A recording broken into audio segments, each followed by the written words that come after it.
윤석열 대통령이 오는 19일 의대 정원을 늘리는 방안을 직접 발표하기로 했는데 대통령의 의지가 확고하다. 충격적인 수준이다. 응급실 뺑뺑이와 소아과 오픈런이 벌어지는 등 필수 분야의 의료 공백이 더 이상 방치하기 어려운 수준이라는 게 정부의 판단이죠. 그런데 의사협회는 강하게 반발하며 총파업 얘기까지 꺼냈습니다. 근데 개인적으로는 좀 신중할 필요가 있다. 관건은 의료계를 어떻게 설득하느냐입니다. 의대 정원 확대를 놓고 의료계 반발이 계속되고 있습니다. 이런 가운데 윤석열 대통령은 의사 수는 할 수 있는 만큼 많이 늘려야 한다는 확고한 입장을 밝힌 것으로 파악됐습니다. 하지만 의사협회는 협의가 불충분할 경우 3년 전과 마찬가지로 총파업에 나서겠다고 예고한 상태입니다.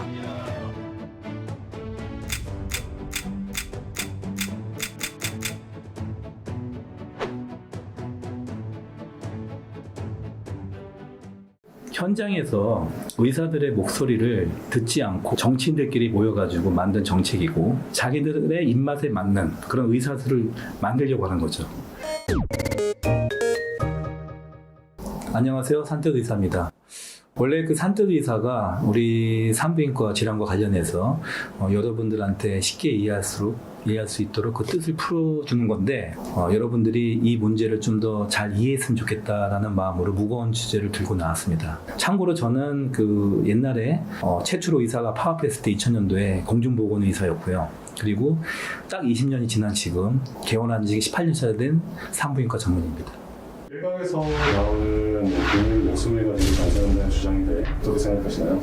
그러니까 의사들이 이제 항상 파업을 하면 문제가 의사들은 이제 환자를 이제 치료하는 직업군이잖아요. 전문 직업군인데 그런 치원에서 만약에 의사가 파업을 하게 되면 환자 치료 못 하게 되겠죠. 그래서 항상 언론에서는 의사들의 파업으로 환자를 치료 못 하게 돼서 생명을 볼모로 한다는 말이 나오는데 사실 우리가 이제 2000년도에도 의사들이 파업을 한번 했었어요. 딱 20년 됐는데 그 당시에는 이제 의약분업 문제 때문에 이제 파업을 했고요. 그나마 그 유지해 왔던 뭐 여러 가지 문제는 많았지만 그래도 의사들이 계속 감내해 오면서 이 의료 시스템을 이제 유지해 왔거든요. 근데 그 4대 그 의료 정책이 실시가 되게 되면은 지금 우리나라가 그렇게 자랑하는 K방역이다 하는 그런 의료 시스템마저 무너지게 됩니다. 정치인들끼리 모여가지고 만든 정책이고 의사들의 그런 생각과 현장에서의 목소리, 제대로 된 데이터가 반영이 되지 않았다면은 결국 우리나라의 그동안 유지되어 왔던 의료 시스템마저 무너지게 되고 무너지는 것을 그냥 바라만 볼 수는 없기 때문에 전공의들이 일어섰다고 생각합니다. 항상 어떤 정책을 시행하기 앞서서 그와 비슷한 정책을 과거에 시행한 것들이 많이 있는데 그거에 대한 결과물들을 가지고 반면 교사를 삼아야 된다. 저는 항상 그렇게 생각을 합니다. 그래서 2000년도에 이제 김대중 정부 시절에도 의약분업 사태가 있었고 그 다음에 이제 노무현 정권 시절에도 의전원을 만들었었죠. 그리고 지금은 공공의대를 설립을 하고 의사의 수를 10년에 걸쳐 4,000명 늘린다는 그런 정책을 지금 시행하려고 하고 있습니다. 왜 자꾸 의사들을 가만히 두지 않을까요? 그것은 의사를 공공재로 보기 때문이에요.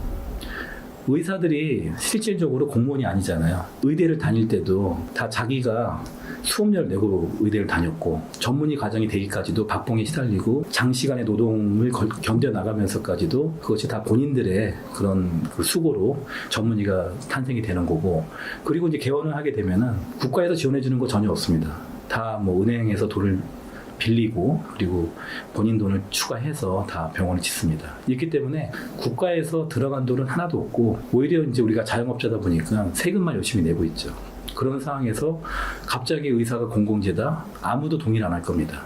우리 의사들을 공공재로 만들기 위해서 하고 있는 그런 정책이 무엇일까? 그 첫 번째 단추가 의약분업이었어요. 의약분업으로 의사들의 어떤 수입을 감소시키고 수가는 그대로 놔두고 그런 부분에 있어서 의사들이 싸웠는데 그때는 이제 개원이들이 당장 힘드니까 이제 개원이 중심이었지만 그 이후에 의전원을 만들었습니다. 의전원을 만든 이유는 취지는 좋았어요. 뭐 그 학사 출신들이 대학원으로 의대 대학원으로 가면 거기서 이제 의사가 되는 거죠. 근데 문제가 있어요. 남자라면 누구나 군대를 가야 됩니다. 그러면은 의사 출신들도 군대를 가야겠죠. 그 의사들이 군대를 가면은 군의관도 되고 공중보건 의사도 됩니다. 공중보건 의사 제도는 상당히 훌륭한 제도입니다. 농어촌에서 의사를 3년 동안 해야 됩니다. 결국은 그 친구들이 공공의료를 이제 메꿔주는 거죠. 그런데 의전원이 생기고 나서 의전원에 가는 사람들은 대부분 군대를 갔다 온 사람들이에요. 그러니까 공중보건 의사가 상당히 부족해진 거죠. 그러니까 공공의료에 투입할 인력이 없어진 거예요. 그런 차원에서 봤을 때 의전원은 완전 실패한 정책이죠. 게다가 의전의 원래 또 목적이 그 의과학자를 양성하기 위한 것이었는데 대부분 의대를 졸업을 하고 임상의사가 됐습니다. 대부분 개업을 한다든지. 그들의 처우에 대한 개선은 전혀 없이 그냥 의학 전문 대학원만 만들면은 의과학자가 될 것이다라고 생각했다는 것이 잘못된 것입니다. 그리고 마지막으로 이제 공공의대를 만드는 것을 눈앞에 두고 있는데 이제는 공공재의 완성입니다. 지금 현재 의사고시를 봐야 될 학생들이 지금 시험을 거부했죠. 그리고 이제 전문의가 되어야 할 전공의들도 시험을 못 봅니다. 이런 상황에서는 당장의 의사 수가 부족하게 되겠죠.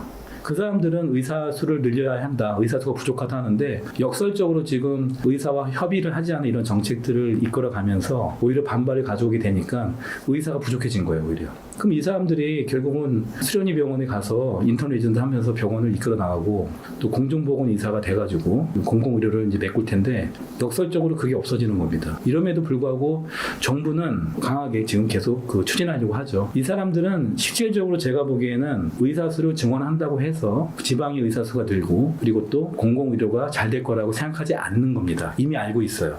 알고 있음에도 불구하고 왜 자꾸 이거를 강행을 하려 할까요? 그게 바로 의사들을 공공재화하기 위해서 그런 겁니다. 그렇게 함으로써 자기들의 입맛에 맞는 그런 의사들을 만들려고 하는 거죠. 우리나라는 자유민주주의 국가고 시장경제의 원리에 따라서 움직이는 나라입니다. 그런데 사회주의 의료를 만들려고 하고 있어요. 사회주의 의료를 하고 있는 나라들을 보면은 제일 대표적인 게 쿠바죠. 쿠바, 여러분도 아시다시피 세계에서 의사 수가 제일 많아요. 그런데 그 의사가 받는 월급이 $50입니다. US 달러로.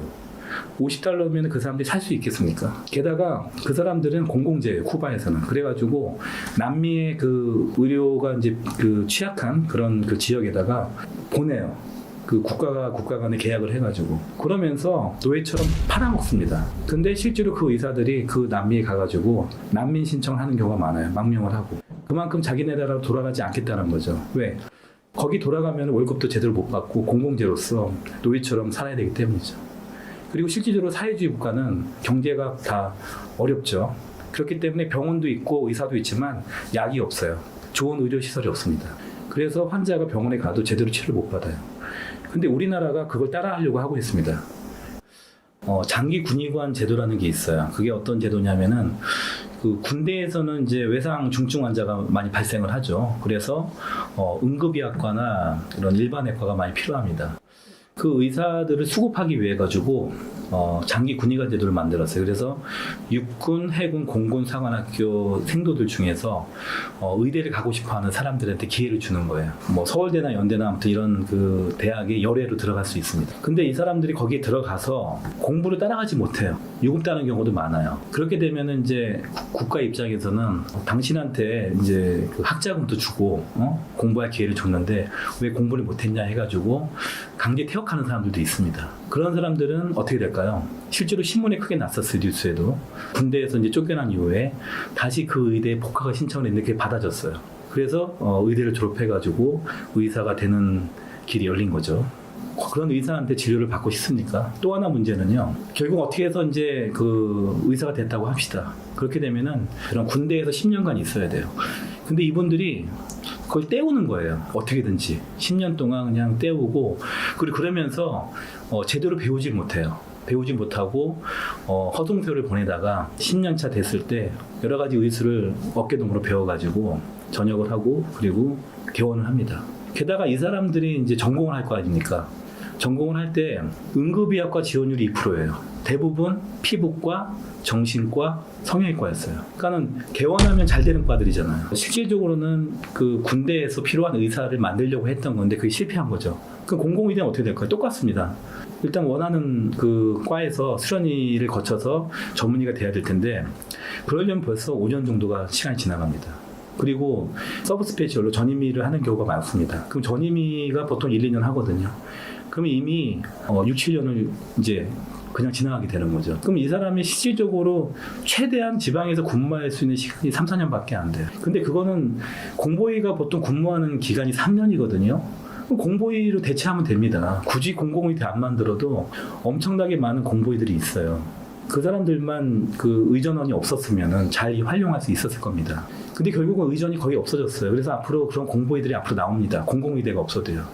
근데 굳이 공공의대를 만들려는 이유가 뭐냐? 저도 궁금했어요. 과거의 정책도 있고 국가도 정부도 잘 알고 있는데 왜 만들었을까? 근데 얼마 전에 알게 됐어요. 시민단체에서 의대생을 뽑겠다. 그렇다면은 그 시민단체가 추천한 그 학생은 어떤 학생일까요? 정부의 협조적인 시민단체와 뭐 어느 정도 위치에 있는 사람의 자녀겠죠. 이런 사람들이 의대를 간다? 그리고 뭐 공부를 못해도 인수만 펼치면 된다? 그렇지 않습니다. 제가 의사라서 꼭 그런 게 아니라요. 의학은 공부하기가 되게 어려워요. 상당히 방대합니다. 그리고 그거를 이제 우리가 치료를 할 때 빨리 결정을 해야 돼. 어떤 치료를 할 것인가. 특히 응급실에서는 1분 1초가 급해요. 그랬을 적에 제대로 공부도 안 하고 그 능력이 떨어지는 사람이 의사가 됐다면 어떻게 되겠습니까? 돌팔이 되는 겁니다. 그리고 어느 누구도 그런 의사한테 진료를 받으려고 하지 않을 겁니다. 근데 문제는 공공의대 졸업하면요. 국가가 만든 의료기관에서 먼저 취직할 수 있는 기회가 주어져요. 국가가 만든 기관 중에 가장 유명한 데가 어디죠? 예, 서울대학교 병원입니다. 그 서울대학교 병원이 실험실이 될 겁니까? 절대 그거는 막아야 됩니다. 그렇기 때문에 이 공공의대는 이미 그 장기 군의관 제도를 통해서 엿봤듯이 의미가 없는 제도입니다. 전혀.